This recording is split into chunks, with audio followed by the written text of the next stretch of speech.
ಸ್ನೇಹಿತರೆ, ಬೆಳಕಿನ ನದಿಗೆ ಸೇತುವೆಯ ಸೊಬಗು. ಶರಾವತಿ ದ್ವೀಪದ ಪ್ರದೇಶದ 6 ದಶಕಗಳ ಕನಸು ನನಸಾಗಿದ್ದು ಈ ಸೇತುವೆಯಿಂದ. ಹೇಗೆ ಅಂತೀರಾ? 1970ರ ದಶಕದಲ್ಲಿ ಬೆಳಕಿನ ನದಿ ಶರಾವತಿಗೆ ಲಿಂಗನಮಕ್ಕಿ ಡ್ಯಾಂ ಕಟ್ಟಿದಾಗ ಅದರ ಹಿನ್ನೀರು ಸಾಗರ ತಾಲೂಕಿನ ಶರಾವತಿ ಕಣಿವೆಯನ್ನು 2 ಭಾಗವನ್ನಾಗಿಸಿತು. ಅದರಲ್ಲಿ ಒಂದು ಬದಿ ತುಮರಿ ಭಾಗ. ಇವರು ನಾಗರಿಕ ಸೌಲಭ್ಯದಿಂದ ವಂಚಿತರಾದವರು. ಅವರು ಸಾಗರ ತಾಲೂಕು ಕೇಂದ್ರವನ್ನು ತಲುಪಬೇಕಾದರೆ ಸುಮಾರು 80ರಿಂದ 100 ಕಿಲೋಮೀಟರ್ ರಸ್ತೆ ಮಾರ್ಗದಲ್ಲಿ ಸಾಗಬೇಕಾಯಿತು.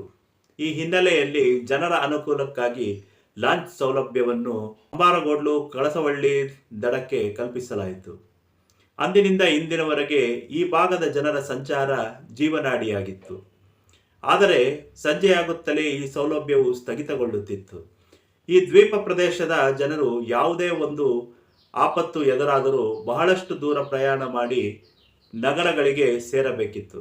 ಅಲ್ಲದೆ ಸರಿಯಾದ ಬಸ್ ವ್ಯವಸ್ಥೆ ಇರುವುದರಿಂದ ಸ್ವಂತ ವಾಹನ ಮಾಡಿಕೊಂಡು ಹೋಗುವುದರೊಳಗೆ ಬಹಳ ಕಷ್ಟವಾಗುತ್ತಿತ್ತು. ಕೆಲವೊಮ್ಮೆ ಜೀವ ಉಳಿಯುವುದು ಕಷ್ಟವಾಗುತ್ತಿತ್ತು.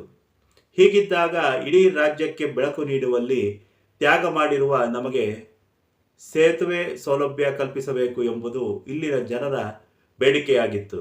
ಜೊತೆಗೆ ಸಿಗಂದೂರು ಶ್ರೀ ಚೌಡೇಶ್ವರಿ ದೇವಸ್ಥಾನಕ್ಕೆ ಬರುವ ಭಕ್ತಾದಿಗಳು ಸಹ ಲಾಂಚಿಗೆ ಕಾದು ದೇವರ ದರ್ಶನ ಪಡೆಯುವುದು ಕಷ್ಟವಾಗುತ್ತಿತ್ತು.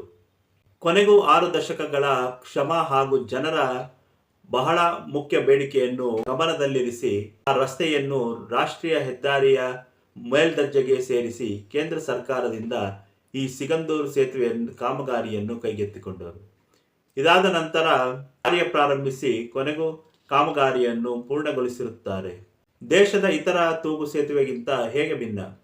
ಸಿಗಂದೂರು ಸೇತುವೆ 2.44 ಕಿಲೋಮೀಟರ್ ಉದ್ದವಿದ್ದು 700 ಮೀಟರ್ ಅಂತರವನ್ನು 4 ಫೌಂಡೇಶನ್ ಮೇಲೆ ಕವರ್ ಮಾಡಲಾಗಿದೆ. ದೇಶದಲ್ಲಿ ಅನೇಕ ಕೇಬಲ್ ಆಧಾರಿತ ಬ್ರಿಡ್ಜ್ಗಳಿದ್ದರೂ ಉದ್ದದ ಆಧಾರದ ಮೇಲೆ ದೇಶದ 2ನೆಯ ಅತಿದೊಡ್ಡ ಹಾಗೂ ರಾಜ್ಯದ ಮೊದಲನೆಯ ಕೇಬಲ್ ಆಧಾರಿತ ಸೇತುವೆಯಾಗಿದೆ. ಸೇತುವೆಯ ಪ್ರಯೋಜನವೇನು? ಮುಖ್ಯವಾಗಿ ಶರಾವತಿ ಕಣಿವೆಯ ಜನರ ಸಂಚಾರ ಸುಗಮವಾಗಿದೆ. ಜೊತೆಗೆ ಪ್ರವಾಸೋದ್ಯಮ ಚಿತ್ರಣ ಬದಲಾಗುವ ನಿರೀಕ್ಷೆ ಇದೆ. ಕರಾವಳಿ ಜಿಲ್ಲೆಗಳಿಗೆ ಸಂಪರ್ಕ ಸಾಧ್ಯವಾಗಿರುವುದರಿಂದ ಈ ಭಾಗದ ಆರ್ಥಿಕ ಚಟುವಟಿಕೆ ಸ್ವರೂಪ ಬದಲಾಗುವ ಭರವಸೆ ಮೂಡಿದೆ. ಈ ಸೇತುವೆಯು ದಿನಾಂಕ 14/7/2025 ಸೋಮವಾರದಂದು ಉದ್ಘಾಟನೆಗೆ ಸಜ್ಜುಗೊಂಡಿದೆ. ಈ ಸೇತುವೆಯ ಉದ್ಘಾಟನೆಯನ್ನು ಕೇಂದ್ರ ಸಚಿವರಾದ ಶ್ರೀಯುತ ನಿತಿನ್ ಗಡ್ಕರಿಯವರು ಉದ್ಘಾಟಿಸಲಿದ್ದಾರೆ. ಇದು ಸಿಗಂದೂರು ಸೇತುವೆಯ ಬಗ್ಗೆ ಮಾಹಿತಿಯಾಗಿದೆ. ಈ ಮಾಹಿತಿ ನಿಮಗೆ ಇಷ್ಟ ಆದರೆ ಲೈಕ್ ಮಾಡಿ, ನಿಮ್ಮ ಅನಿಸಿಕೆ ಅಭಿಪ್ರಾಯಗಳನ್ನು ಕಮೆಂಟ್ ಮಾಡಿ ಹಾಗೂ ಸಾಧ್ಯವಾದಷ್ಟು ಶೇರ್ ಮಾಡಿ. ಧನ್ಯವಾದಗಳು.